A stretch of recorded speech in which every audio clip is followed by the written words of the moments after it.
Okay, we are live. We can start.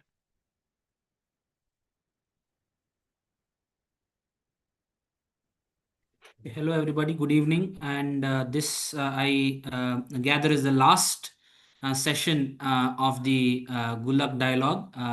We've had 5 sessions preceding this over the last couple of days, and all of them have had stalwarts from the education policy, entrepreneur spaces coming here talking about what can we do for our government schools, public school system. How can we transform them into sandboxes for ideas and innovation, and really take forward entrepreneurship education in the school system.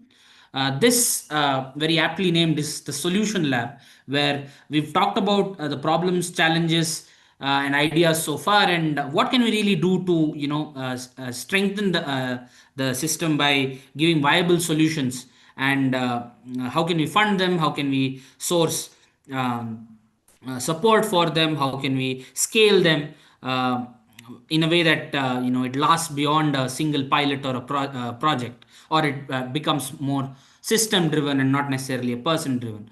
So for this conversation, I'm joined by four practitioners. First off, we have Mr. Kartik Kumar Choudhary. He's a program manager at NSRCEL, which is an incubator of IIM Bangalore. He's a startup advisor. He has enabled founder journeys across 25 states with a strong focus on women led initiatives and innovators in tier 2 and tier 3 cities. His work in building accessible, inclusive incubation models and youth innovation platforms will be vital as we go forward in discussing how school entrepreneurship can connect with a larger startup ecosystem. Welcome to this conversation, Kartik. Thanks, Navneet. We also have Mr. Dhanush Singh. He's the Senior Vice President for the Government and PSUs at Bennett, Coleman and Co. Limited, which is part of the Times of India Group. He leads engagement with ministries, state governments, and major PSUs at the Times of India Group, and has a deep and long term interest in education and youth programs. His experience at the intersection of media, governance, and public sector communication can help us explore how large institutions and public narratives can support entrepreneurship in government schools. I welcome you to this important dialogue, sir. Third, we have one of my personal mentors in his capacity as a founding member of Think India, which was almost 20 years ago, Mr. Kiran DM, a president of the Sewa Bridge Foundation and the former CEO of the ONGC Foundation, also Sue Sherpa of the C20 under India's G20 presidency. He's a globally recognized sustainability and impact coach, 20 plus years of cross sector experience in HR operations and corporate strategy and leadership in CSR, impact models, and purpose driven organizational change, directly relevant as we discuss how to design and fund programs that endure and create meaningful outcomes at scale. Welcome, Kiranji. So finally, we have Dr. Nivedita Shreyans. She's the Director of PR and Corporate Communication at the Mahatma Education Society's Pillai groups of institutions. She brings over 23 years of experience across academics, marketing and administration, public relations, and institution wide event management. Her role in shaping partnerships with the industry, government, and social organizations, and in driving holistic development will ground our discussion perhaps in what it takes for these institutions to integrate entrepreneurship into their core mission. Welcome, Nivedita, madam. Thank you so much. Thank you. Yeah, so before we begin, perhaps I could invite some opening remarks on possible solutions that you have sort of in your wide experiences come across, where or maybe one or two use cases of school entrepreneurship, school innovation, schools as sandbox for ideas that have come up, and we can build on from there. Perhaps we can start with Kartik, and then Dhanushji, and then Kiranji, and then Dr. Nivedita as it goes. Sure, Navneet. So, yeah, hi everyone, Dhanuji, Kiranji, Nivedita, and everyone here. So, it's a pleasure to be here to kind of speak about these things because that's my passion, which I have been working around. So, a couple of quick things. So, on the tier 2, tier 3 aspects, especially, and then coming to tier 1 aspect on the schooling aspect, we see there is a very broad gap. And we cannot compare tier 1 versus tier 2, tier 3, because the way the mindset which has been developed in tier 1 versus tier 2, tier 3 is completely different. Although I'll talk about a couple of things which has been happening on ground. So there is a Atal Tinkering Labs which have been set up across 10,000 schools in our country. But it's sad to say, if anyone is from Niti Aayog, sad to say that only 70 or 80% are even operational, and out of that only 10 or 20% have been active across the country. So I also run my own incubator based out of Jharkhand, where we have been working aggressively with only youth entrepreneurship across the country. So we recently started an initiative, Navishkar, which is 3 years old.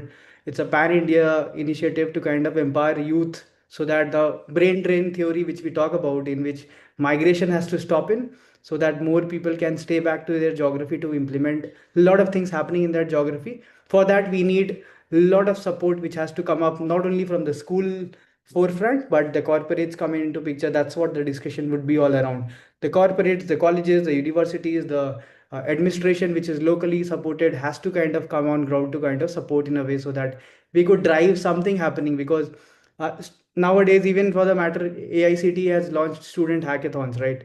When Smart India hackathon was successful, they came to a student hackathon model as well. Although that has not been so productive and has not reached to that level, but then putting in more eyes and giving them balls to kind of think about what best can happen in their career, maybe entrepreneurship can be a choice which they can make in terms of moving ahead. And that's where my expertise has been working with youth across the country, and every geography has a different flavor to it, and happy to kind of add in more flavors while the discussion is going on. Yeah. I request Dhanush to give his opening remarks, please. Good evening. Am I audible? And thank you so much. It's a pleasure to be here. I was just switching over to a better connection. So, can you all hear me? Can somebody confirm? Yes, you are audible. Okay. So, thanks, and it's a pleasure to be among all of you.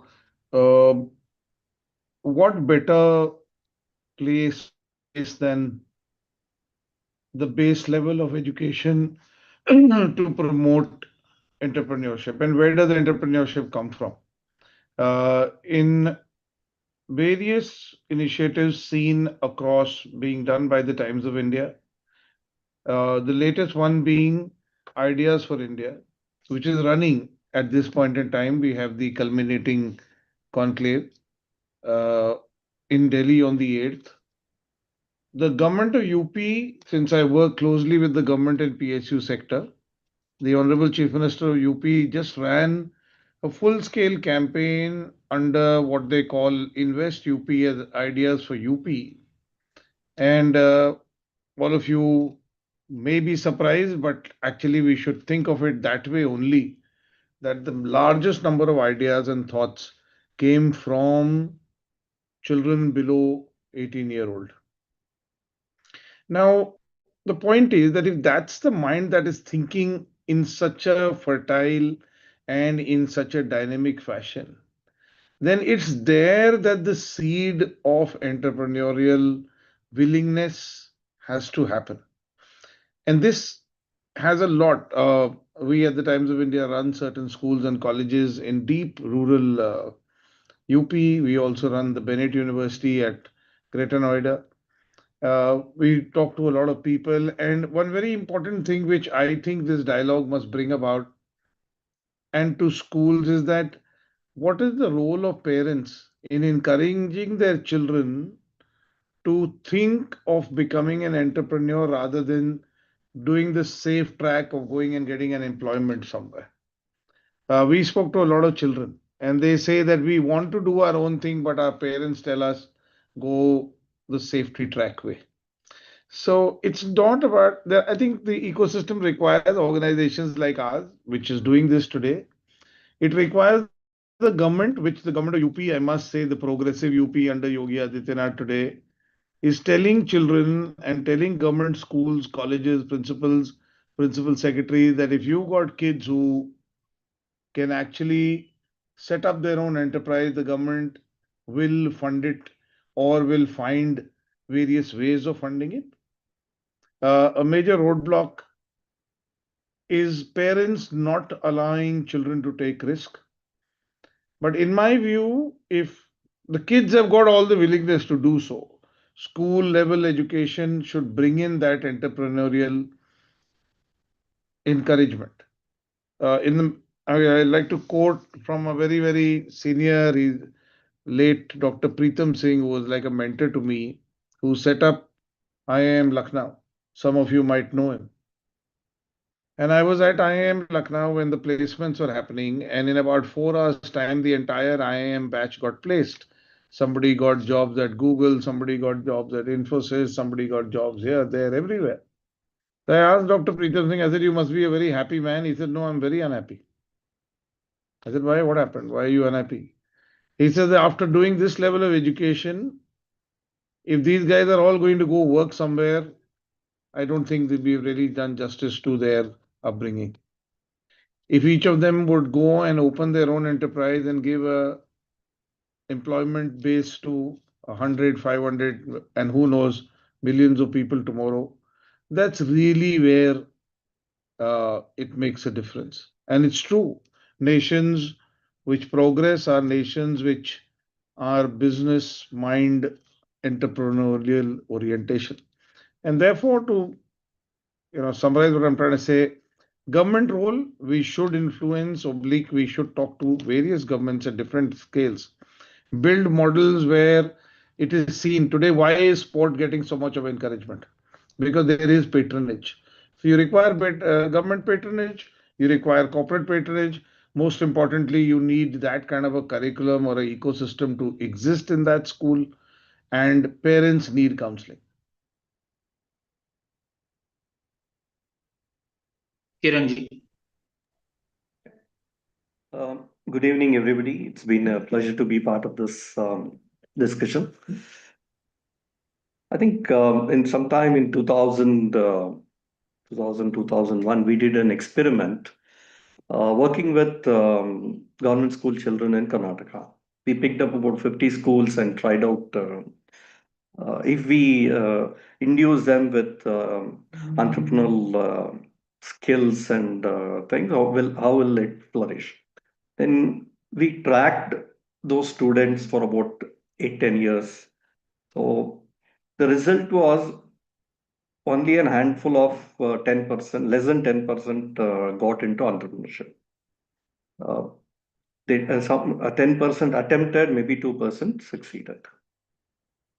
What I'm trying to say here is it's nice that we need to cultivate these students and bring out within them the entrepreneurial abilities and skills. But then we should also understand this is not an education per se. It cannot go as I'm teaching maths, I also teach entrepreneurship. So, and another thing we need to distinguish is innovation and entrepreneurship are two different things. Sometimes we get confused with anything which is innovative is entrepreneur. So, or to be an entrepreneur, you don't have to be, you don't have to be an innovator per se, but innovative mindset is very important. So when we talk about taking entrepreneurship models to government public school ecosystem, we need to understand and how do we create and filter those students who are inclined towards pursuing this path.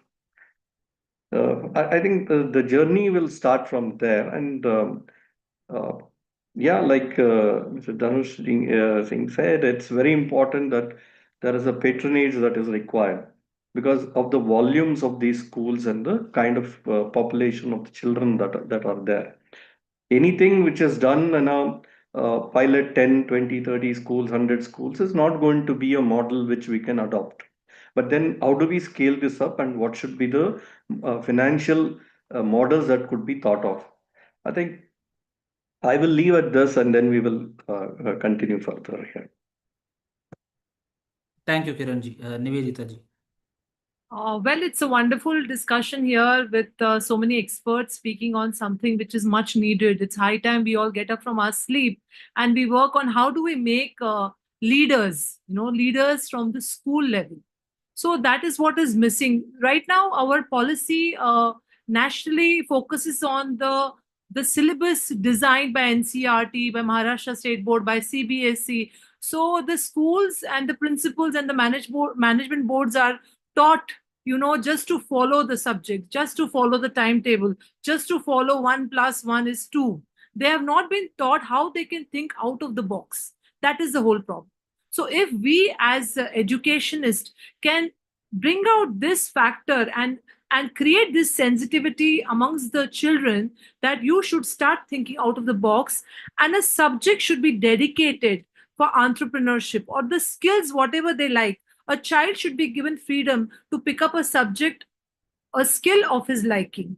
That should be one of the elective which would start right from the standard fourth onwards, so that from fourth onwards, a child will start developing the passion, the liking, whatever he has. Maybe he wants to be a singer, maybe he loves something to do in fashion designing, maybe he wants to be a good speaker. So that option has not been yet open to our children. That is a big problem. So if you start working right from the childhood, I think they all can become great entrepreneurs. This is the biggest gap what we have in our educational policy. Secondly, the exposure. For example, I am the director for Pillai College of Engineering. So what have we done in our colleges? I can talk with my example with our college. We have set up a component library, like you have library for books. We have set up a component library, which is also called as maker's space, where the students can pick up the material for their projects, and they make any project. They can go take that material home and come back, make the project, and come back and give the material back in the library. So something like this, innovative ideas, which gives a free space for students to think, innovate, and to act at the right time, is something which is missing and which is important. So I leave this forum here with this thought process from my side. This is the biggest gap what I see amongst the students. In fact, Dhanush said just now that the most of the ideas come when the children are below 18 years old. So you won't believe, we were there that day in one program, and a boy who was just 15 years old, he just got up and gave a beautiful idea, which we all were amazed of. So I will share the idea, though it is not patented yet. He said that when somebody is drunk and he's driving a vehicle, so we should put a machine in a vehicle where the machine should identify if the person is drunk or not. And if he is drunk, then the vehicle should not start. Such a wonderful, beautiful idea from somebody of 14 years of age. So I think this exploration is still pending, and we need to focus on this, and the government needs to take steps on this. That's Nivedita, I think that's such a brilliant idea. If you've got a beeper which beeps away to glory if you don't put your belt on. Yes. And if you've got a dashboard which tells you when your fuel is low. Yes. I mean, just out of this whole discussion, I mean, it's such a brilliant idea. I actually, the DGP of UP is a very personal friend of mine. I really don't mind taking this idea to him. I'll link up with you. I will get that boy to you. Please help him fund the idea. So, just to add to what Nivedita is saying for everybody's consumption, the encouragement. Yes. The encouragement is absolutely, and therefore I added that angle of parents, because a lot depends on, it's just not the institution, it's not the Pillai College of Engineering or the Bennett University or the school or whatever. It has to happen at both places. Yes. And even today, this whole thing, the risk may not be allowed. I've got to fend for my parents. So, it's a change. So much has changed in this country. And I really think it can happen. But a three-way, like you said, there's no doubt they've got the best ideas. Let's not think they don't. There's no doubt about that. If the institution where they're studying from school time and onward, if the governments provide that, challenges, and I would add to saying, every institution should have. We have sports all the time, very good. We have debates all the time, very good. The innovation challenges, the new idea challenges. That's how things happen. And like Kiran sir was saying with his rich experience, I mean, it's, you've got to create that, and you've got to create it in a holistic manner. Today, there are provisions. I mean, why not be inducted in the NAP? Yes. Why not? There's a full There's a full-scale churn which is happening in the education system. I heard the other day that we are talking about including, our ancient knowledge system. I don't remember the name. That also as part of the curriculum. IKS, Indian Knowledge System. IKS, yes, IKS, Indian knowledge system as part of curriculum. Yes. So innovation and the range, actually the range is endless. It's the encouragement from multiple quarters which really makes the difference in my mind, to my mind, yes. Yeah, I think a lot to take away from there, even in the opening remarks. Dr. Nivedita,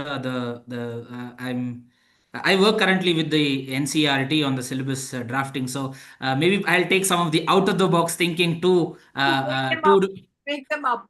to bring it in the syllabus itself.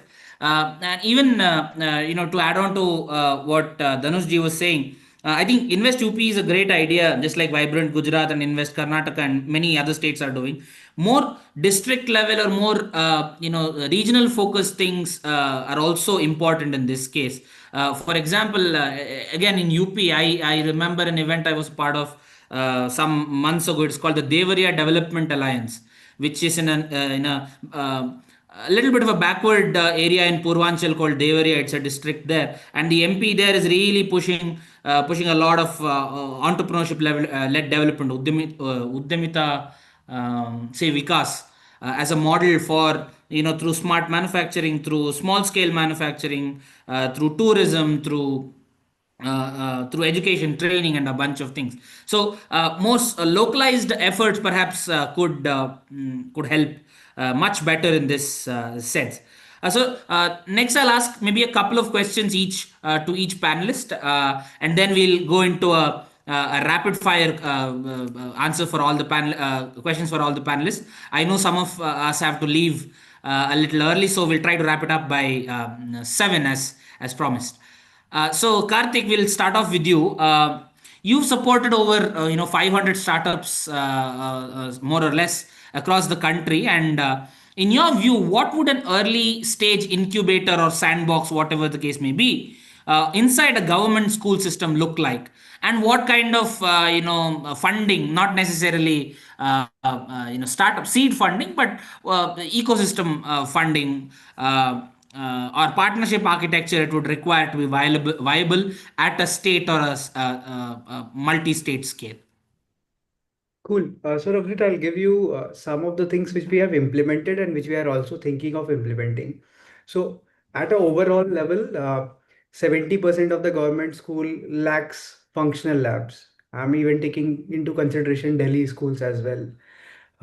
So in these cases, what Nivedita ma'am already suggested about makers lab.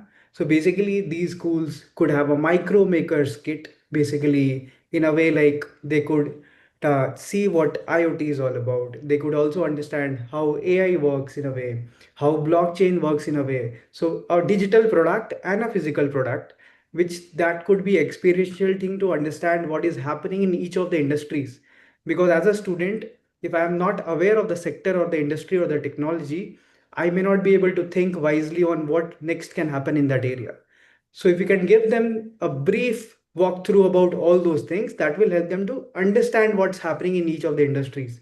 The second aspect is basically the shared resource hubs, because not every school can have a lab, but at least a district of a 15 school can have a shared resource or a lab, which could also have a shared mentorship, etc. model, which is basically a pre-incubation unit in the incubation ecosystem, which is not even between an idea, not even a product, but in between idea and the prototype, which will be the stage at which we are looking at.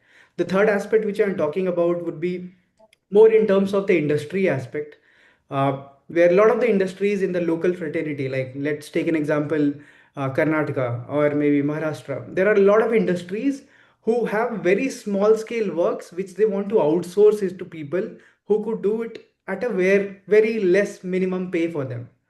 There these students can be involved to kind of get the exposure of the industry first, number one, and do some very small minimal work that will help them to understand how the ecosystem is all about.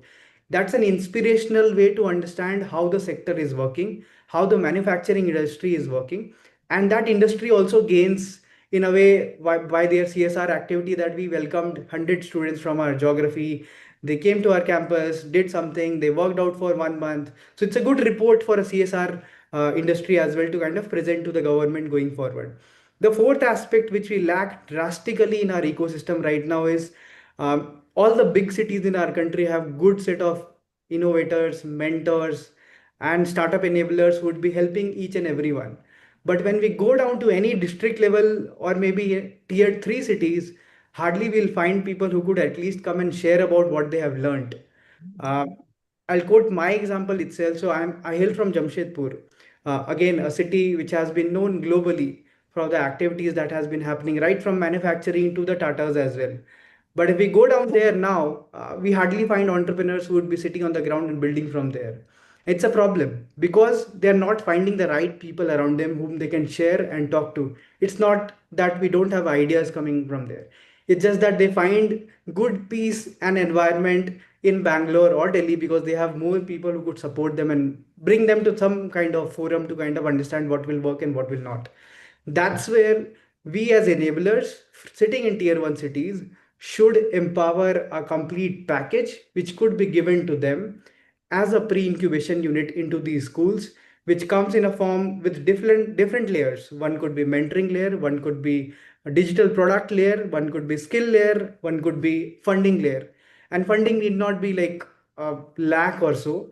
Usually in school level funding, which we have piloted with couple of our schools, we usually give 5,000, 10,000 to create the early prototype. And then only we get to understand whether this kid will be going ahead and building the product or not. So that 10,000 fund can come from the alumni base of some good schools in that city. And there are people who really want to contribute. It's just that a matter of time we bring them on to find a right pool and a right messaging so that they could contribute back to the city or the district which they belong to. So that's the overall structure I was thinking about. Yeah. That's particularly interesting. I just building off from that.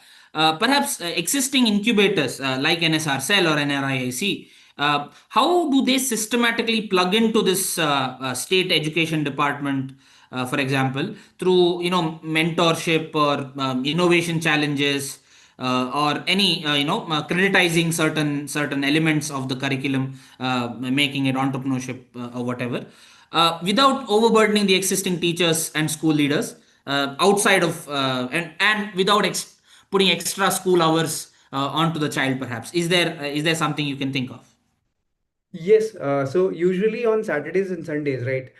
In bigger cities, there are a lot of meetups happening, right? People go around, go to a lot of meetups. But in smaller cities, there is no meetups happening because again, the dearth of people is there who are like-minded. So what we did, couple of activities, what we launched a startup treasure hunt, which is a gaming activity, which has 8 stages, just like a mere treasure hunt, which you play in different places in bigger parks around. There is a startup treasure hunt which we designed. We piloted with 500 students in different colleges across our region and schools. And we got to understand that the complete life cycle could be gamified in an offline gaming way so that they can understand whether entrepreneurship is meant for them or not. Because an entrepreneur requires 3, 4 key skills, which everyone will agree. One is leadership, which has to be there. Then only he or she can build a team or convince the customers or tell them what the product is. Second, in the communication aspect, it could be Hindi, English, Marathi, any language, but then the communication has to go in a way that the people is hearing back on what we are trying to say. The third aspect is basically being innovative in a way that you are optimizing the current process or trying to innovate a newer sector or a newer product line completely. So these three things we integrated in a game so that we could pilot it. So once we gamify this complete approach, because for me, entrepreneurship is a science. If followed in a right way with the right steps, with the right people, people will be successful, come what may.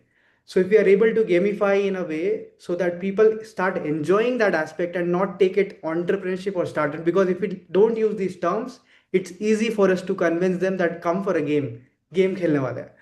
And then people, their parents also start joining in because the parents have to join in. Otherwise, the inspiration is not coming from them. It's a challenge when they go back home and then they do those things. So that's where couple of activities. We did a zoo meetup where we took 100 students to a zoo. And what we did, the zoo, we told zoo authority to kind of see. So there is a technique in Japan I'm forgetting the name. So basically, we do red colored, green color, and orange color. Through that, we basically identify the problems which are existing in the zoo. Red colored is basically which can be solved by us. Green is basically with the administration. Yellow is with the government. And what we did at the end of 2 hours of walkthrough, we got 20 problem statements which we submitted to the zoo authority, and we said five of them will be solving it in next 1 week. So that's a way how people can be curious about finding problems in real life. So there are various other activities, but this is how we can bring into a gamification aspect at the offline level so that we can bring that culture. That's very interesting. And there's a question on the chat box also, which I will plug into my next question for Dr. Nivedita. Dr. Nivedita, given your work on holistic development, wellness, and faculty advancement, teachers are at the center of all of this, right? Because they are the ones that our parents, our citizens trust their children with, and their children's future and education with. So, what support systems do teachers and school leaders need if they are to effectively anchor these entrepreneurship program alongside their existing academic and professional responsibilities? And furthermore, as a maybe addendum, a question that you can answer after you address this. What role do industry or maybe higher education institutions like yours have to play in supporting or um, yeah, in supporting or enhancing this quality at the school level? So it's a wonderful question. I think what is missing is empowering the teachers.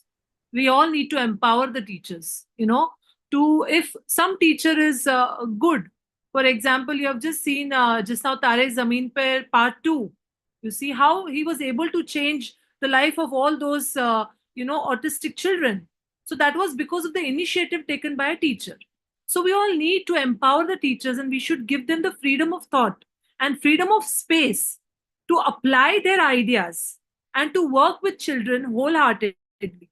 If you put them under a controlled period, controlled time, controlled environment, they, as a teacher, won't be able to do justice to the students if you want a good entrepreneurs to come out of any school or college. At the same time, the teachers itself, they also don't have that much of experience about entrepreneurship. This is something which has come up in last 5-10 years, which people have been talking about.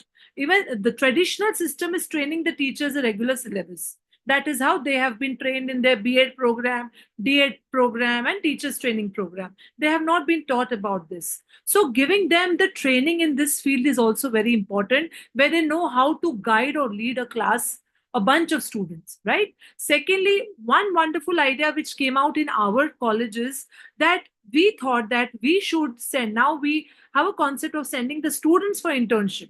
We thought we should send the teachers for internship in the industry. They should go and get themselves trained for a month. They should work on a lake machine. They should work on a carpentry board. They should work with the marketing logistics department. And they should know what are the challenges and how are the ways to come out of this. What are the solutions we can give, right? So until unless teacher does not go on the field, he does not know what is the problem, how he can train an entrepreneur. So I think we also need to make a new policy for teachers where we give them freedom to get trained in the industry, collaborate with the industries, they find out the requirement of the industry, and they come back to the system and apply this in their schools, colleges, wherever they are. I think this will be a very win-win situation for both of them. Teachers will also get to learn, teachers will also get to apply their knowledge, and students will also get to learn, and industry will also get a good partner to work with. That is what my opinion is about this. So I hope I'm able to answer your question. Yes, absolutely. In fact, there's an I would venture to say that not just teachers, but maybe even the education department officials sometimes have to go and do this. I'll give you an example. In the Karnataka, this one, they'd all travel to Pabal in Pune. There is Vigyan Ashram there. So they spent a week or so there working on the lathe machines to understand what they are really going to teach their teachers and then to their students when setting up ATL labs and maker spaces like that. So I that built up that empathy through and through, and that led to some success in the ATL process as well. Kiran ji, my next question is to you, and this has been a so far it's been a forceful this one of ideas, but now I'll perhaps take a step back and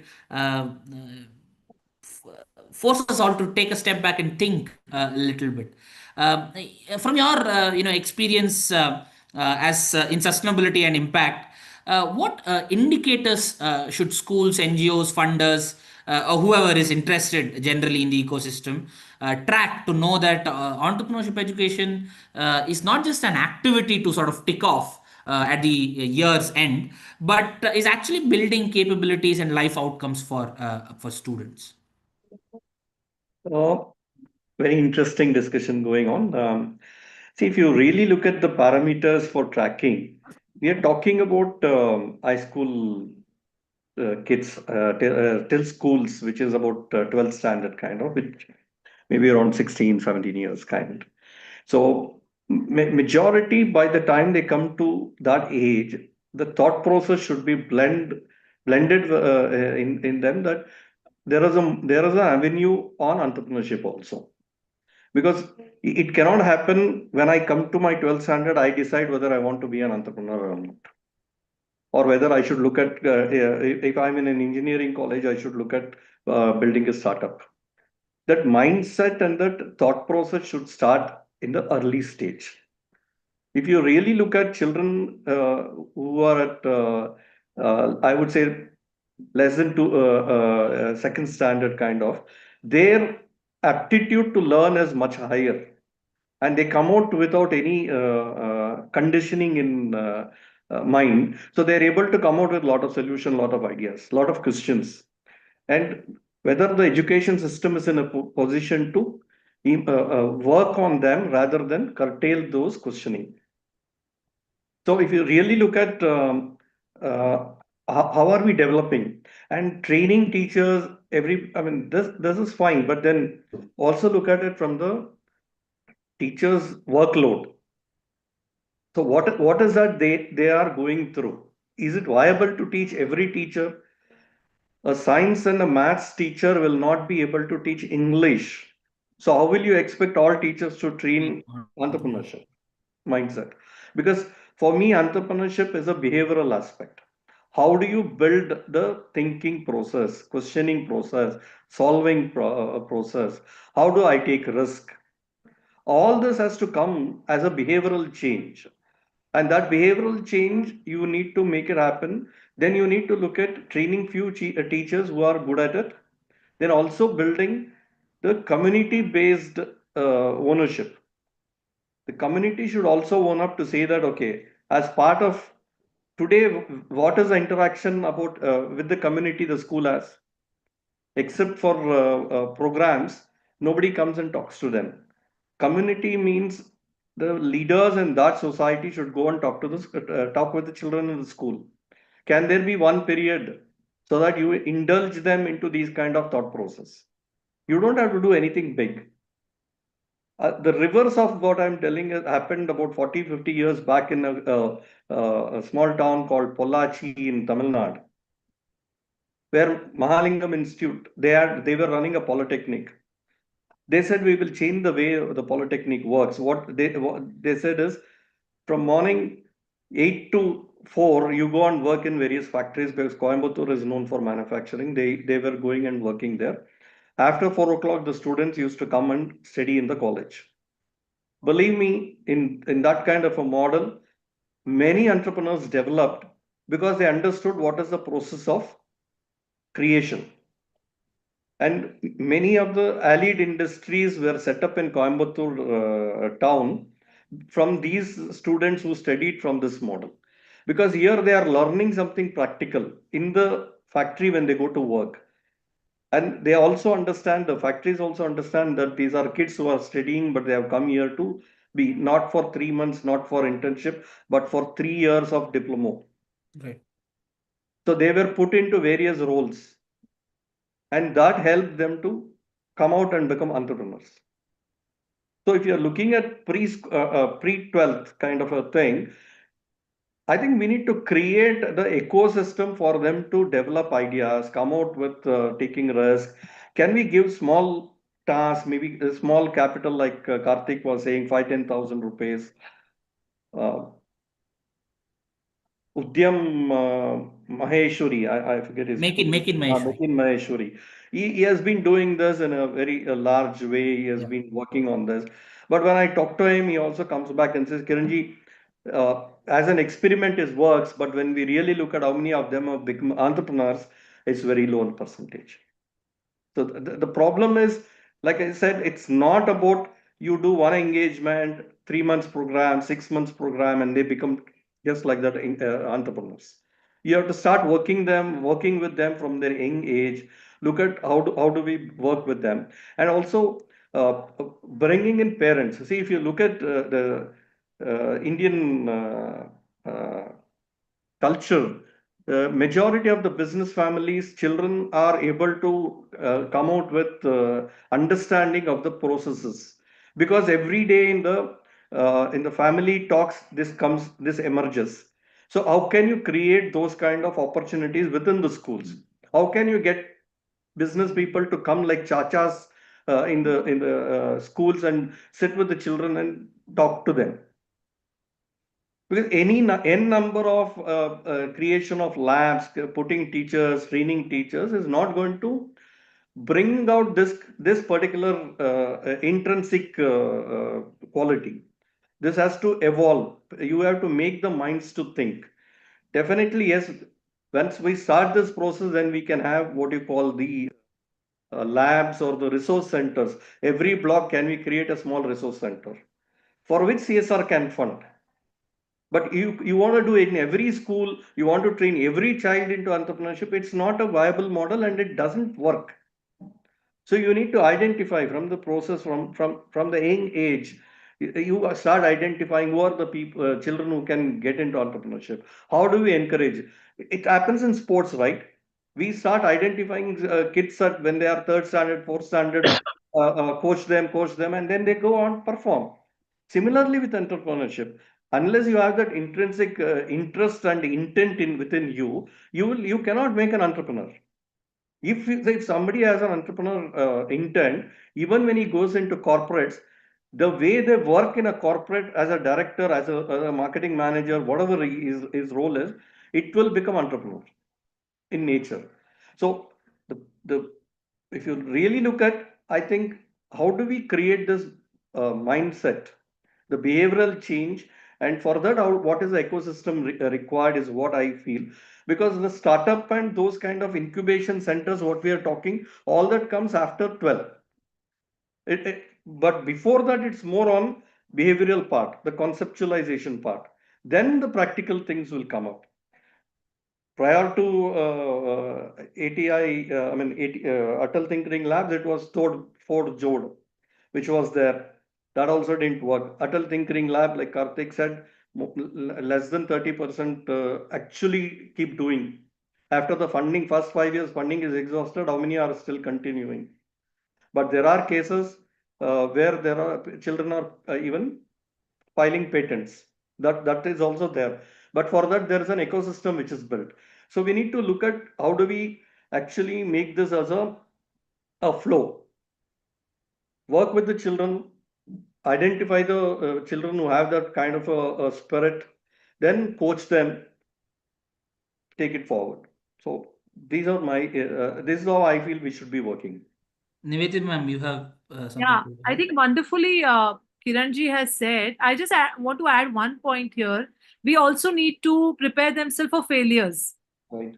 That is a very tough call for everybody. Failure analysis and preparing them for failures is also something which we must add to the complete plan, and then it can be a complete package with it.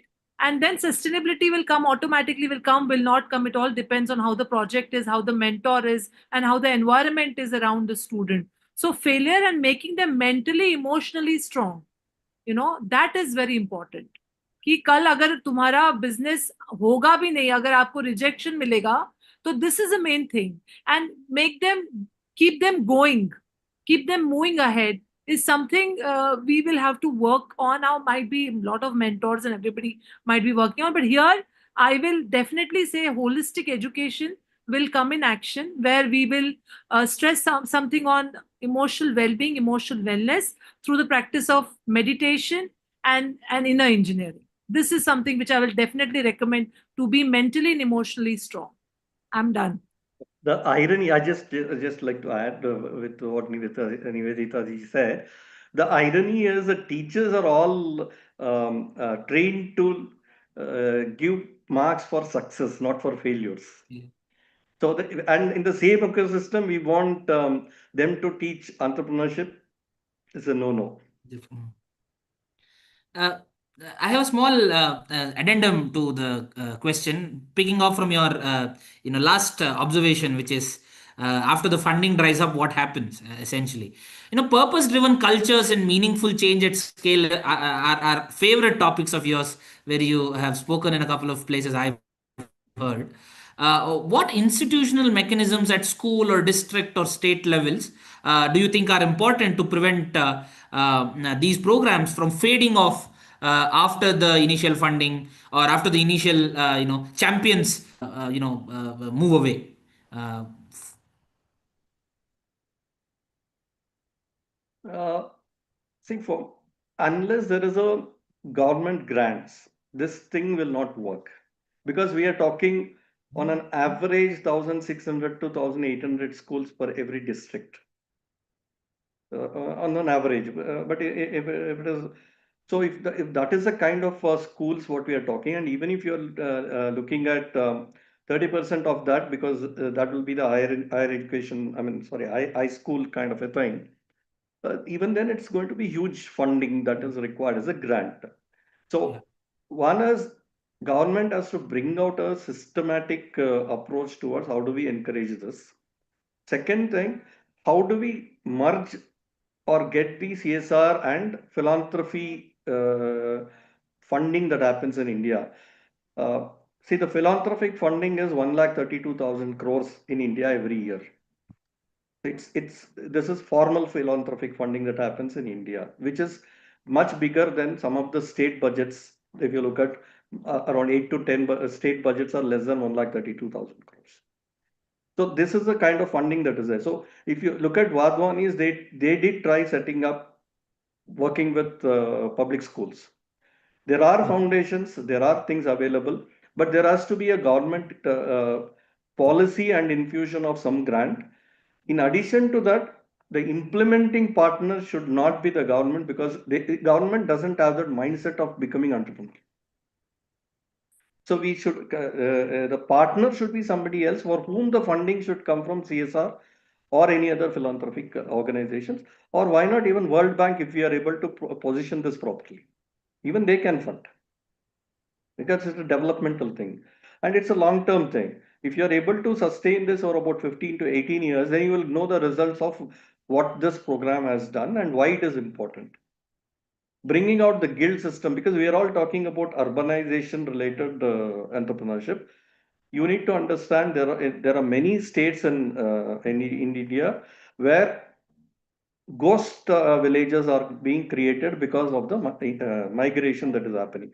So if we are talking about entrepreneurship, there also we need to look at how entrepreneurship will work there. Yeah.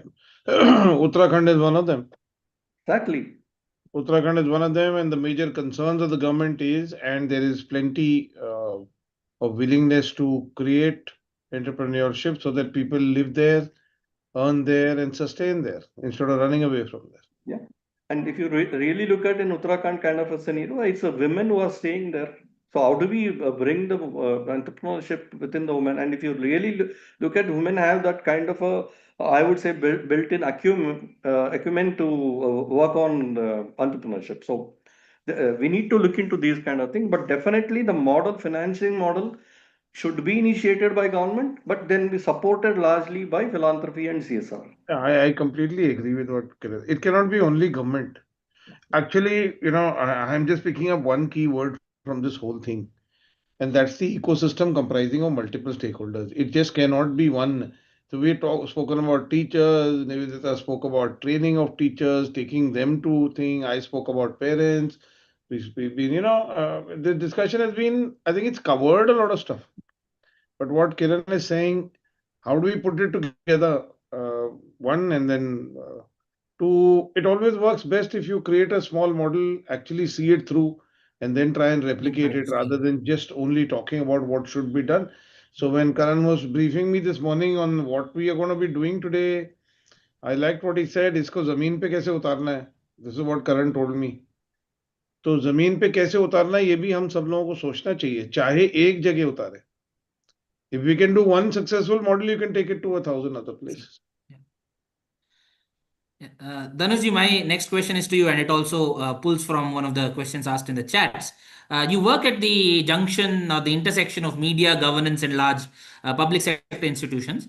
How do we see these large institutions and media houses contributing not just funds but also legitimacy and visibility to programs such as this in government schools, and also ensuring that the fund reaches its intended outcome and not just gets leaked on the way? What are your thoughts on it? No, no, very, very good, pertinent question you have asked. Government, public sector, corporate sector, media. We need to see what can media do. What should media do is one, if there is a program like this, we can build the awareness part. When we talk about something in media, automatically by default, a level of accountability comes in because we speak to stakeholders. If we speak to the secretary of MSME or finance or whoever to say that, yes, let's just go with the example of what we were talking a little while ago, that if we create something like this or some to stop migration from Uttarakhand villages, and it's a joint sort of a ecosystem creation between the government of Uttarakhand, couple of, say, an ONGC there or an NTPC there or a thermal, what is that, Terry Lake Development, whatever, PSU there, and many corporates. And then we build this ecosystem together where one, see, media plays a massive role in one, creating awareness that there is a program like this. Two, if there are successful models, when we talk about those models, it encourages 100 more. It also fulfills the government's agenda of getting visibility in an area which is one of their key performance areas. So, to answer your question, government, public sector, foundations, philanthropical funding, and media, when you have media at sort of a, I wouldn't say at the center pole of this, but somewhere touching upon all these, we can create the awareness, we can create the encouragement, we can also create the accountability. And then only it will happen. We have seen whatever is in media gets done a lot because there is accountability for that. Picking up from that, from your vantage point, what would an effective state or national level communication strategy look like to normalize or popularize, so to speak, entrepreneurship education in schools? It's not a national communication. It's a state-led situation. So yes, states and state governments particularly should formulate this. Some of them already have one, and convey, bring in people, invite people, and that communication will actually make this ecosystem build in. So while there's a lot of it's happening in bits and pieces, I don't know if there's a central sort of a place where all this can be put in. So we have Startup India at the Government of India level under the Ministry of Commerce, Department of DPIIT. Startup India, there's a lady from Bangalore who's heading Startup India now. I met her. They have these incubators, they have the IIMs, etc., etc. I don't think it's going down to the what we are talking about at the government school and district level. It's very urban oriented. It's very urban oriented. So somewhere, I mean, I would say we should pick up a project or two. We should pick up a government or two, and actually make this work somewhere. All this what has been spoken today needs to be put together and implemented on the ground somewhere. Yeah, I think Karan and his team, this is sort of their capstone of the things that they've been working on through their India House course, and I think that's what they intend to do with all of these discussions, not just this one, but the ones prior to. So as promised, we'll go through a four rapid fire questions in the next 4 minutes or so, and after that I'll open the house for any audience questions if there are. First question is to Kartik. One low cost mechanism that schools can start tomorrow to connect students to the startup ecosystem. What would you pick and why? Bringing in successful founders of that area, talk to them, understand the journey. Sure. Thank you. Kiran ji, to you. If you were advising a CSR head today, what is that one non-negotiable that you would insist on before funding entrepreneurship programs in a government school? I would insist the local, or rather the alumni entrepreneurs to be part of that entire program. Thank you. Dr. Nivedita, what is one communication or storytelling practice any government school can adapt to showcase student entrepreneurship efforts without needing big budgets or teams? I think inclusion of one lecture on entrepreneurship, simple to start with. That's it. I think so I currently work, I mean, just as an addition, I work with the vocational education and the commerce teams.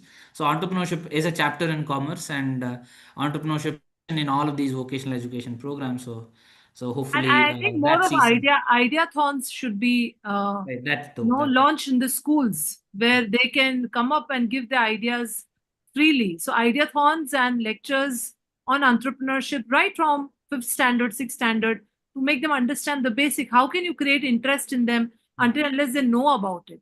So the experiential learning is something which is missing, and we should do that. right. Sure. Dhanush ji, last rapid fire to you. If you had to design one flagship public media campaign to support entrepreneurship in public school, what is that one behavioral shift you would target? The behavioral shift has to be instead of security of jobs, entrepreneurship for life. Jobs have a tenure. When you set up an enterprise, you do it for many generations onward. In perpetuity. Perpetuate forever. Thank you. That I ended well before time, so that's this one. We have the next 30 minutes or so for open questions from the group. So if anybody wants to ask any questions, they can feel free to unmute and please introduce yourself and very briefly ask your question. Question should not be out of the syllabus. That's the professor speaks.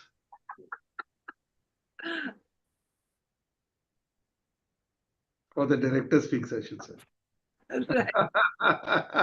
Yeah, Vaibhav, Pratik, Anushka, if your question was not answered, Kavita, if you have questions, please unmute. Feel free to unmute and ask. Otherwise, if you want me to ask them, I will read it out. Hello, You can. this is Anushka. Thank you so much for such wonderful insights coming in. I'm truly blessed to be here, to be a part of this. I think Vaibhav's question poses a very important, you know, uh, thing that needs to be addressed. So I think that question can be answered by any one of you or all of you. It's in the chat box. Should I read it Okay, out? yeah, maybe you could read it out, or I can also read it out. Navneet, you go ahead. Please read it out. So Vaibhav asks, when designing entrepreneurship programs in public schools, how can stakeholders ensure a shift in focus from immediate one-time infrastructure donations towards sustainable investments in teacher training, community involvement, and ongoing support, thereby ensuring long-term impact beyond initial funding cycles? This is not targeted at anyone, so perhaps anybody could answer it. Okay, I'll give an example to this. There are certain incubation centers like IIT Madras and couple others who are now self-sustainable because that's the way they structured themselves in terms of being sustainable as an incubation center as well. So when we talk about designing these things where we get a one-time donation and then we kind of kickstart, the basic forte which NITs are also developing these days is basically bringing in professors who could take equity in their company in whichever idea they're interested in. So imagine a school where five ideas are there, and the professor or the teacher is also taking equity in the same company and then throwing his her network to the same idea.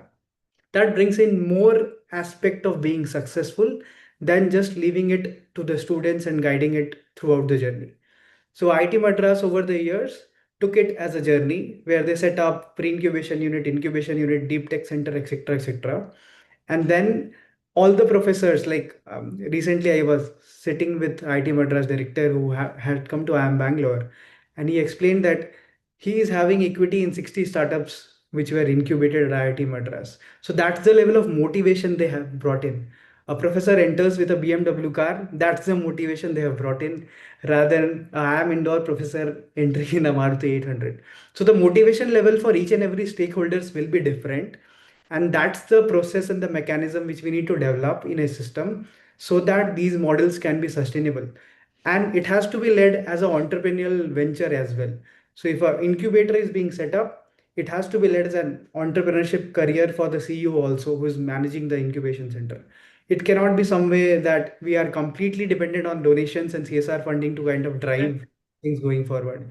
Although we need not take money from startups because they are in lack of money initially, but a sweat equity can definitely add a lot of value for us to kind of put in more thoughts around it. Yeah. See, somewhere somebody said alumni. One should. If there are alumni of organizations that have set up their own enterprise, that's a very powerful tool to sustain beyond various things.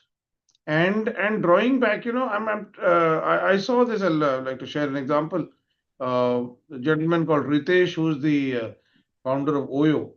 The Bennett University convocation just 2 weeks ago, on the 8th of this month, called him to give him an honorary degree, and uh, I think there was more pull of students wanting to talk to him, spend time with him, take pictures with him, because he's a young, successful entrepreneur. So bringing back to institutions such people, whether your own alumni or whoever, it all works well. I saw that. Today, I'm very glad to see our university and many others actually, instead of calling big politicians as VIPs, they're calling people like this. I think it's more motivating for students to spend time with a person like that rather than. I'm not negating the value of big people and politicians, but probably this is important as well. Yeah, creating a new crop of role models, and Yeah. not and showing new ideas of what success could be, especially in entrepreneurship. Yeah. Kiranji, you had something to add? Yeah, actually, see, alumni, I spoke about it, but then there is a yojana called Swagram Yojana from Youth for Sewa and one other organization, where they have selected 50 villages and they have been working. The concept was that you support two fellows from that particular village who have crossed 30 years, which means they have no ambition to go leave that village, but they will stay there. So these were the fellows who were selected, who were trained and engaged. They had started identifying the problems of those villages in those village, and then they said, where do we get money? Then we said, why not you try to collect the list of alumni who have left that village and gone and are successful. You will not believe, in a span of 1.5 years, majority of the problems are solved in those villages because the alumni have paid back. So they are always willing to support if somebody approaches. So it's very important we do that kind of a mechanism as to be built in there. Then again, if you look at, see, again and again, I am stressing these things because government school is not only located in urban cities. So we need to look at how are we going to penetrate whatever we are talking today as ideas, how will it be penetrated to other cities, other towns and small villages where things are there. Rangde, there is a loan application platform. So something similar if we are able to bring it for the school children. So those are the thoughts we need to look at because it becomes easy for them to access seed capital. And it's wonderful if either we can look at the alumni to be part of a stakeholder or the teacher to be a stakeholder, or somebody who is a big businessman in that particular town itself can be a stakeholder in the in the idea and entrepreneur idea which is there. So this is how we can make the models. Funding, if government funds everything, also nothing is going to happen unless we have change makers, involvement of change makers at every level. Yeah, that's it. Rangde for schools. I think the idea of the name of this program, this Gullak dialogue, also comes from that spirit as well. And kudos to Karan and his team for that. Anushka's question: can we ask? Sorry, how could we scale funding in public school systems, and how can we ensure that the funds received by the administration in the schools is used efficiently? Also, how do we motivate the authorities and teachers to take action if it is not? I think this question is directed at Kiranji as well. Hey, first of all, see, I don't agree with the statement that every teacher should be held accountable if there is no entrepreneurship thought, because that the spirit of entrepreneurship itself defames that. Because innovation and entrepreneurship means free will and free thing. There can be some guidelines, there can be identified, but then how do we? For adult thinking labs, we had to bring in lab instructors to be part of the school system. Like that, if we have to bring entrepreneurship, we need to bring in entrepreneurs to be part of the learning process. Teachers cannot do. This is number one. Number two, when it comes to funding part of it, majority of the government funding happens for capex. This entire program, what we are thinking or envisaging of a behavioral change, should happen through OPEX, which means it has to be every year there is a need based on how many children are coming out with that kind of ideation, they are graduating with that kind of a thing. So it is more a capex funding, and that's where I said policy and some grant should come from government, but localized funding should be the model for which for it to sustain. And if we are able to do this, like Dhanushji said, if we are able to take few examples, maybe select few aspirational districts, because aspirational districts and blocks, again, PSUs will fund. And if the government involvement is there, they can also suggest, because today if you go to a DC or a DM to ask what is the aspirational district requirement, they will tell buildings. Ah. We are not looking, we should not look at buildings, but we should look at more about these kind of programs, initiatives, so that things will work. So community owned program, this should become a community owned program in schools. It cannot. Sport is doing this. I was in conversation. We'd gone to meet the Honorable Union Minister for Sport. And I think we're talking about creating model sport villages, model sport districts, model sport subdivision. Same way. And you only said, Kiranji, that we pick up those talents early, no? This also has to happen same way only. Correct. So today I'm seeing a lot of ownership on sports. Similarly, entrepreneurship, right from, and I'm sure, I mean, the Honorable Prime Minister is extremely keen. There's a lot of buy-in. State governments are keen. It's not only, it's a different political systems are keen. I just spent some time in Chennai, and Tamil Nadu is all about encouraging entrepreneurship. Hugely. IIT Madras, somebody mentioned, does a lot for this. So it's a lot of state governments are also creating those systems. I think the problem or the challenge they are also facing is how do we take it to the schools? Really ask me, majority of it's not that will is there now. Today, fortunately, we have that will from the government side, whichever government it is. Some not the enforcement of taking it there, and then, like I just wrote, this discipline can never be enforced. It has to come from within, actually. Yeah. Sure. I think that brings to the end of the questions from the audience. I think this has been a particularly interesting discussion. I mean, I've not been feeling well for the last couple of days, and my tablet's effects were also wearing out towards the start of the session. So my introductions, I was running out of breath, but through this conversation, I was energized. So now I'm back to full strength again, and I credit this very invigorating discussion for that. Uh, so before we bring it to the close, I would like to invite Abhishek. Anushka, do you have to say something? Do you want to say something? Yeah, so I just have a very basic fundamental question which comes from a very personal experience. I am a recent law graduate, and a lot of my friends come up with new ideas and they want to do something enterprising. They want to be an entrepreneur. They want to do a startup, but there's a lot of I feel there's weak enforcement of law and the understanding of law. There's a lot of red tapeism that comes even after you have funds, you have an idea and you are putting it into picture, and you're doing it, you're trying to implement it, but then people are not aware about a lot of legalities and technicalities that they have to go through. So what is something that can be done as per your experience, or how do we make it a little easier in that sense? Is this question directed specifically to anybody, or are you okay? Anybody who would like to answer, or anybody?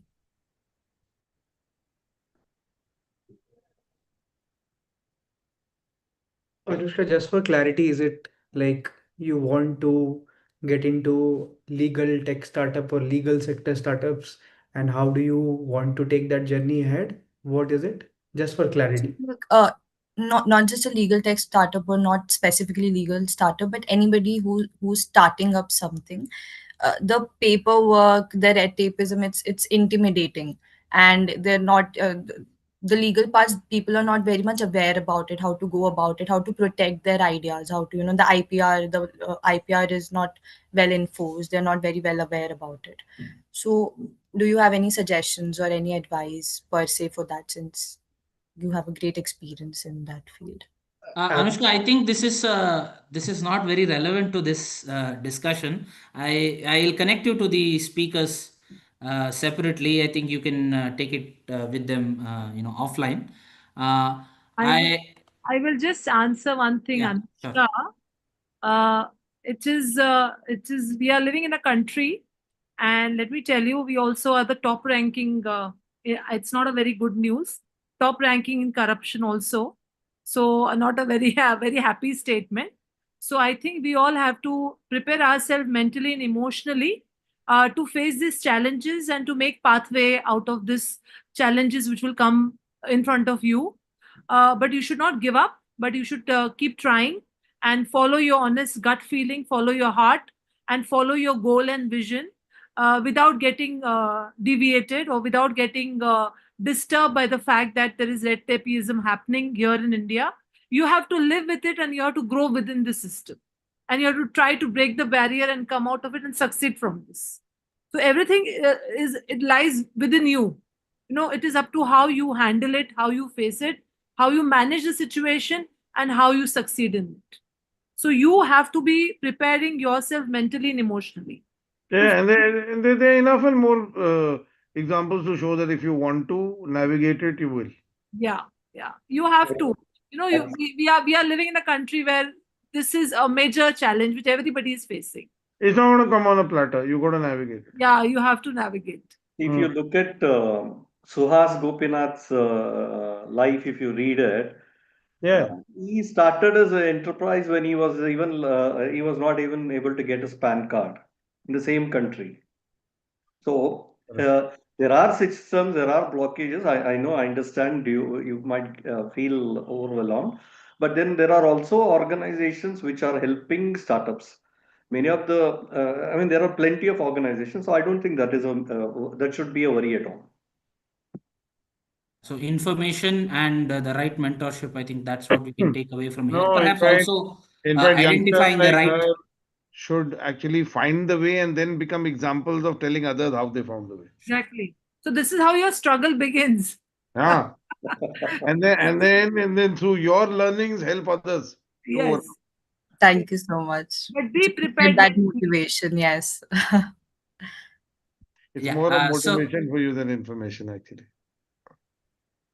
Right. So I'd like to invite Abhishek Ranjanji from the Ministry of Education's Innovation Cell, who has been a mentor to the team behind the Gullak Dialogue and a mentor at the India House Policy Pioneers program, to share some of his concluding remarks before we wrap up this very interesting 2-day dialogue on student entrepreneurship. Abhishek ji, please.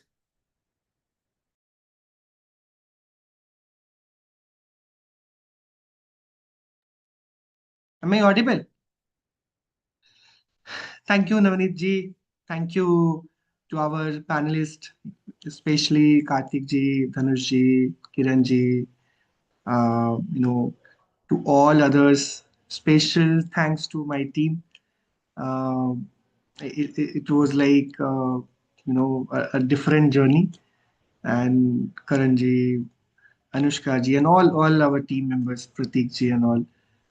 Thank you so much for putting your efforts. Despite of so many things was going in background, I'm feeling super proud and happy that I'm part of this team in different capacity. Whatever you did, I'm personally feeling happy and proud, honestly. The things like when I'm still recalling the first conversation when we decided to when we were discussing about the title, the framework, the entire processes and everything, the core idea was whatever we are doing, right, our aim is very focused that we should come up with something which can help our policymakers and the decision makers to take a clue and work on it.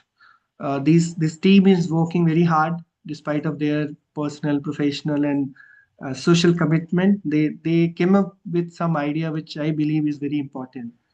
I had worked in school education sector for almost 10 years, and in last 5 years I'm working with many higher education institutions, also trying to bridge a gap between school and college. And this topic is something which is like very close to my heart. I'm still recalling one teacher from Basti, Uttar Pradesh. He said that in our school no one was ready to come, and then we found that where these children are going, so they were engaged in their some household work, and we thought why not help them to learn some skills related to art and craft, something where they are becoming more like a early stage entrepreneur, correct? And using their traditional knowledge, their family, like many people were having some sort of legacy of doing some work related to maybe clay and all those things. So we thought to develop those skills and provide some opportunity to them. And now he is more like a role model for entire district, how to like utilize the skill and interest and also integrate it with the learning. Just few minutes back, like when I was like on call itself, I received one call from Chand Patna, and I know who those who are familiar with his name is well known for this thing that if you visit that place, each and every household is known for making toys, and I believe they are traditionally learning an art of entrepreneurship. Correct? They just need some. Uh, 10 years back, I had visited that place, and then I have seen that if you are just providing them few things like designing, some sort of marketing art, and all those things, they can do wonders. And I think this entire team, like in last 2 days, in six different panels, all person who are like, I know many of them, they are doing something amazing in their respective fields. They had contributed and they are passionate to do something more. And think these people not only came just to share something which was relevant, but I believe they had shared something very insightful. Few things I wish to add here that Government of India and many state governments um, are trying to integrate this entrepreneurship and innovation in school education. A few things just quickly. A few years back, we were not having any policy for schools. Now we are having a dedicated policy to promote innovation in school. It's like a very well documented, uploaded on CBSE portal. I think it's like very visionary document. Rarely will not find anywhere else outside India. We had launched proper curriculum in design thinking. And again, India is one of the country, and that document is also very thoughtful. Focusing on entrepreneurship starting from class 6 is something is in priority right now. Um, Unfortunately, during Atal Bihari Vajpayee's uh, government launched this program to focus on entrepreneurship way back to 2003, but unfortunately, due to so many things, it was not implemented. But since last, at least after 2017, there is a very deep focus on innovation entrepreneurship. Recently, Government of India had conducted one event called Viksit Bharat Buildathon. We know that many submissions, maybe someone can say that you are just pushing students to do something random, but idea was that our students, especially from the government school, they deserve better. They if you provide them some platform, they will do wonders. And you will be surprised to know that it's like volume of that submission and participation is huge. Very soon, maybe we will get to know that that entire activity was like some world record type of thing, and coming up with some many results and outcomes.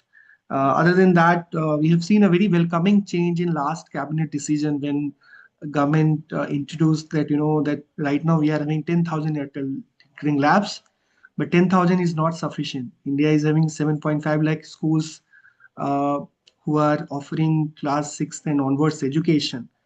These schools must be we have to strengthen their ecosystem, and to strengthen that ecosystem, the private public partnership is something where government is focusing. But more than that, introducing 50,000 more ATLs in next 36 months. Personally, I'm super excited, and I believe equally you all are. I think when we will have a 60,000 hotel tinkering lab across India, then I think people will more understand this thing. Three major gaps which I'm able to identify, and I believe our team is trying to address somehow, is people are still thinking like yesterday I had visited one school in Kochi, Kerala, and that school is I'm again because this is on public platforms, I don't want to reveal the name and everything. That was like run by the one PSU, and having all the sources and everything. I was amazed to see that teachers are equally excited, but I've seen many times that uh, schools at school level, people are not accepting it as something which is like very important. They used to treat it like a side activity or extracurricular activity or something, like they can just do it for the tick mark. Especially those where like very good resources are there. Uh, as a society also, like I have seen many person, their children are very bright and having innovative mind. They want to do something unique, like as an entrepreneur or as an innovator, but their parents are not allowing, the society is not accepting. Like still there is a acceptance issue in the society. I don't know, like I'm still recalling few years back, I told my father that I want to start my own business. Then he told me, अरे कब हम लोग business family से नहीं आते, तुम नहीं कर सकते हो ये सब काम, है ना, do some job and survive somehow. So the acceptability is also something. So societal mindset is still not very pro innovation entrepreneurship. I'm sorry to say, but the larger community which is living in, and especially we are, because this topic and the entire conversation is in and around school education. So still, if you see, many schools are not having space, and if they are having some space, uh, they are struggling because their parents are not allowing. They are having different commitments. Uh, so the societal mindset, I think we have to also cover. The second is something which is related to the governance and the policy related issues. Right now, we are having policy in place, but always, like I used to also hear, because again part of the system itself, uh, many times who all are implementing it is something very important. Many times we used to rely on the government machinery and mechanism only, but society, if society and the social organization and individuals like you who are also having expertise, experience, and passion to do something, it's something which is needed. So policy, honestly saying, right now we are having very good policy in place. Um, I can share so many example. The government is having fund to support school innovators who are filing patent. But trust me, people are not coming forward to claim it. Okay. Government is having funding to support school innovators to convert their POC, proof of concept, or maybe initial level ideas to prototype and followed by product or maybe startups. But so very hard to find some good innovations. Okay. Uh, so so what I'm like the gap which where we believe we need more and more hands is like Atal Innovation Mission team is trying to bridge that gap through their Mentor of Change program, that we want to engage with experts from industry, the relevant person who are coming forward supporting. So they started multiple program, Mentor of Change. They had started one program called Sarthi, where higher education institutions are coming forward and supporting. Ministry of Education's Innovation Cell AICT also started one program where they started engaging with schools having utter tinkling lab, and they try to connect them with the nearby higher education institutions so that both can work together and they can get some support. So we need right now the right kind of support system is also honestly is somehow missing. Maybe in city area or maybe tier one, at least tier two level, you will be able to find some right mentors. But India is having more than 600 plus districts. And out of these 600, hardly 150 or maximum 200s are having some right kind of mentors who are willing to support, provide time, energy, and everything. But what about others 400? So we need to focus on this aspect. And the final is the finance part.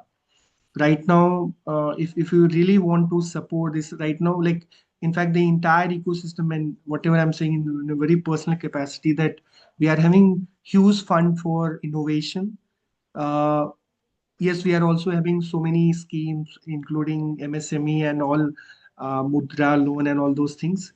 But to support the early stage entrepreneurs, especially who are minor, is very difficult. Um, in fact, those who are in ecosystem, they know that it's very hard for any school children to get incubated in any incubation center. Okay, I don't know how many of you have heard that they are allowing any school children to get incubated. So these factors are there. So we need to support this ecosystem. And during our NGO session, we had invited some person who are doing something very inspiring, and they are trying to bridge this gap. But we need some finances. Number one, for to support the young entrepreneurs coming from the school background, and some policy decisions also, because there are so many bottleneck.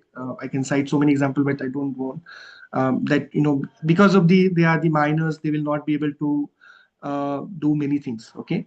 I know many person who had received India's highest award as a Rashtriya Bal Puraskar under innovation category. They are having good everything, but they are not able to register their entire setup on their own name. So these kind of regulatory challenges are there, but most of these people require monetary support, incubation related facilities for the school children. Other than that, we need and more. These Atal Tinkering Lab is, or if we will have a 60,000, still we will have a 6,90,000 schools who will not have such facilities. So what about them? So we need like a huge finance support, so that no children are deprived. At least they should have some space for to get that exposure. And beyond that, we need more and more ecosystem enablers who are coming up with some, like if you see, the India is having so many organizations working in education space, but how many of them are basically focusing on this aspect called innovation and entrepreneurship within school space? You will find some names, but that organizations and the individuals are very in a very less number. So these aspects we have to fill out, and I believe with your wisdom, with your insight, and with this team passion, hard work, I think we will come up with something tangible. And really appreciate everyone for for your efforts, for your time. And thanks to India House team, Shubham ji, whom I always admire, and he always used to you know, uh, push us to do something interesting. So thank you so much to India House team and to everyone and to our all volunteers. Thank you. Thank you, Karan ji. Over to you. Quick thing, Thank you so much. we have been aggressively working with students across close to 20 states through our initiative Navishkar, and all of the students are under 25. That's the initiative because we want to work with under 25 kids, in which primarily 60% are school kids who are in under 12 standard. So happy to have an interaction. We do it every year where we have close to 2000 odd startups coming in. Happy to have a discussion and see how we can take that. All right. Thank you, Thank you guys. so much for your time. Thank you so much for your time, everybody. We thank our event partners, India House, Artfulness Institute, and SarkariSchool.in. Thank you so much for joining us and being a part of this vision of Gullak Dialogue. I will be in touch with everybody on this call and all the other 30 members that have joined us so far in the last 2 days. Thank you so much for your times, efforts, and blessings. I would like to conclude this dialogue, and it has been an absolute pleasure hosting this and being a part of this. Thank you so much, everybody. Thank you. Thank you, Karan, for inviting us. Thank you. Thank you. This team was Thank you. It's been a pleasure. Thank you so much. Thank you. Thank you to all panel members. Thank you. Thank you so much. Thank you.